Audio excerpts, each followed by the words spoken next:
So I've been playing competitive video games, especially first-person shooters, for many years now. I've played them in tournaments, I've played them competitively with my friends, climbing the rank ladder, much like many other people have, and we've come across a lot of opinions over those years, and I thought I'd try and compile them in a video to work out which is the best first-person shooter.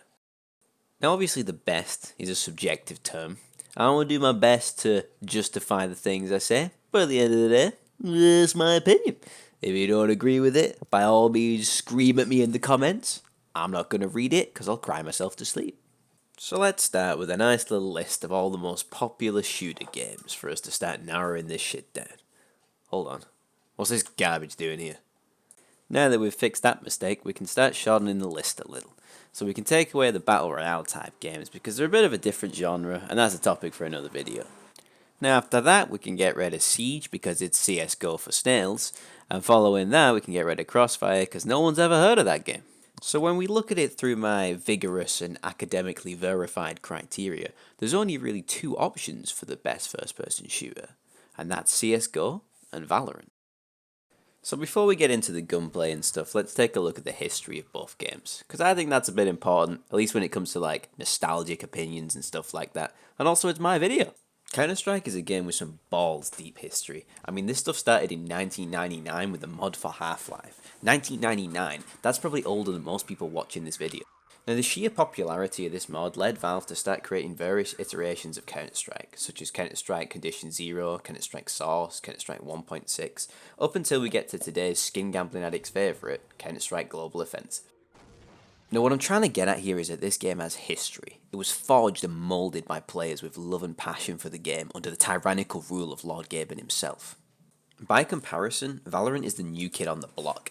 It came out on the 2nd of June 2020. This game wasn't created by basement dwellers having a good time, however. This was created by cult leader Mark Morrell and his merry band of elves, using Riot Games' tried and tested formula of taking something that exists, adding a little spice, and then making it simpler. But this doesn't in itself make it a bad game. I mean, after all, it's what they did with League of Legends, and that turned out to be the most popular game in the world for a while. And Valorant itself does offer a few things that Counter-Strike Global Offensive never has done. I'm not just talking about the 128 tick servers. Now, making a game simpler isn't necessarily a bad thing. It helps to attract a wider range of an audience. An audience that includes seriously competitive players and filthy casuals. Now the key to making a good competitive game is delicately balancing these two demographics of players, because the truth is, they both need each other. The casual players need someone cool to watch when they can't be bothered playing them games themselves, and the good players, the really competitive players, need lots of people to play the game, because no one wants to be good at a game that 5 people play. Catering for the competitive player is quite easy. You give them a bunch of ranks, tell them to hit the top one, and they'll spend the next 5 years of their psychotic lives trying to hit it. But the casual player is a much harder creature to please. They want something called fun. Now while that is a baffling concept to me, I think I've finally gotten my head around it. You need to take the core essence of the competitive game and then you distill the most fun things about it. Take ARAM in League of Legends for example. It's much shorter than the actual game, it's much easier to kill each other, and the whole thing is basically just one big shit fest. And that's what people find fun. I think for now at least, Valorant has definitely succeeded in appealing to the casual audience with the game mode Spike Rush. It's like the normal version of Valorant, only it's first to 4 rounds, everything's quicker, wait times between rounds are quicker, and everyone gets a random gun and armor, which really spices up the game a little bit more. In addition to that, orbs spawn on the ground, which once you capture them, lets you do things like cripple your enemies with ridiculous abilities or upgrade your gun into a really overpowered weapon, which just makes the game a lot more fun, and it clearly makes it mean nothing, so everyone's relaxed and there's nothing at stake. So with that being said, let's take a look at the casual experience in Counter-Strike Global Offensive. Oh, that's right. There isn't one. There technically is a casual queue type on Counter-Strike Global Offensive, but this thing is a shitfest in all the wrong kind of ways. There's like 20 people on each team, on a map that's only balanced for 5 people on each team, and you're usually killed because more than one person comes around the side, or for some reason, despite having 20 players, you had no one holding mid. The closest thing you can ever get to fun in this game mode is holding down B site on Dust 2 with a Negev, as 20 people run at you like it's fucking Helm's Deep. But even that rarely happens. CSGO has other game modes as well, like Arms Race, that definitely closely resemble something like fun, but it's still not all the way there. In these modes, you start off with a specified gun and you have to work your way through all the other guns, upgrading to a different gun every time you get 2 kills with the one in your hand.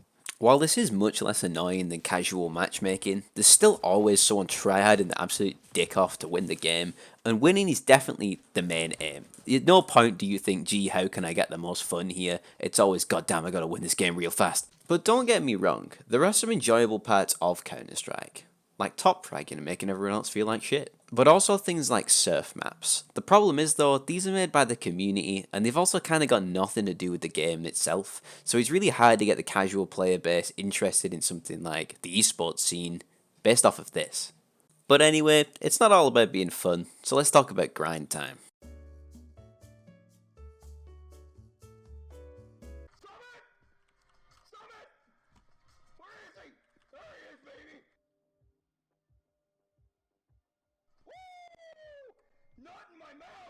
Now, the competitive players, while easy to please at first by just giving them a rank system, they're really hard to sustain long term. You need to listen to the player base, you need to fix things that go wrong, and you need to give them something to strive for. Which both games kind of fucked up by having a top rank that's kind of meaningless. At the end of the top rank, it should sort of transition into a ladder of the best players. That way, there's always something for most players to reach for. Having that top list of players also provides like a database for professional teams to scout out amateur talent, and it's a really important part of the esports ecosystem. And I think at some point in the future, allowing your best players to be recognized in this way will be a hallmark of a successful esport. Now, it's at the esports level where game developers really start to scare me. They start to seem to start balancing the game for the professional experience to make it more team play orientated, which I understand is fun to watch sometimes, but that's not how most people playing the game experience the game. Most people are playing it on their own, trying to climb the rank ladder at 3 in the morning, and it's also fun to watch someone pop off and carry a game professionally on their own. So I don't understand why the entire game starts getting balanced around playing as a team. I think a lot of the things I've said so far can be objectively justified, but this is one where it's basically just down to if you know, you know. And while I think it's important that playing really well as a team nets you some strong benefits in a competitive game, I think it's equally important that a really good player is given lots of opportunities to shine, and they have a decently good chance of carrying the game on their own. While it's definitely possible for a really good player to have some serious effect on a game in Valorant, it's just much less likely than it is in things like CSGO. I think one of the biggest reasons for this is in Valorant, the game is sort of set up for you to trade kills, meaning that as soon as you get one, you kind of die. And in my opinion, this is largely due to the map design. It's because everything is a choke point. There's so many tight spaces and corners to look at that by the time you actually find someone, someone else has popped out of another corner and shot you in the head. In addition to this, Valorant has random spray patterns for most of the guns. This means that it's really hard to get multiple kills, both on the defending side and attacking side. Now in Counter-Strike, every gun has a specific spray pattern that it does every single time. You can master that spray pattern and become absolutely deadly and capable of 1v5ing. Oh my god, what the shit?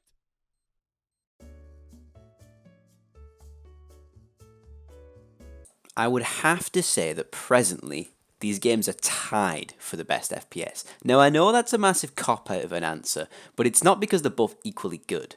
It's because they're both doing stupid things wrong that are so easily fixable. If Counter-Strike gave us 128-tick servers, maybe shortened the game times a little, and added a few fun things for casual players, it'd be a much better game, and I'd have to give it to Counter-Strike. If Valorant had a specific spray pattern, and much better map design, I'd have to give it to Valorant. But as of now, I think they're pretty even. I suspect Valorant's going to murder the game with adding too many heroes and whatnot. Anyway, the games are pretty even in my eyes, but you don't have to take it from me. Yellow. What the fuck are you doing here, lad? It's alright. I want your honest, raw opinion. What do you think of Counter-Strike? Counter-Strike. Yeah. That's alright. That it? Yeah. Sound. What do you think of Valorant? Yeah, it's alright. Sound.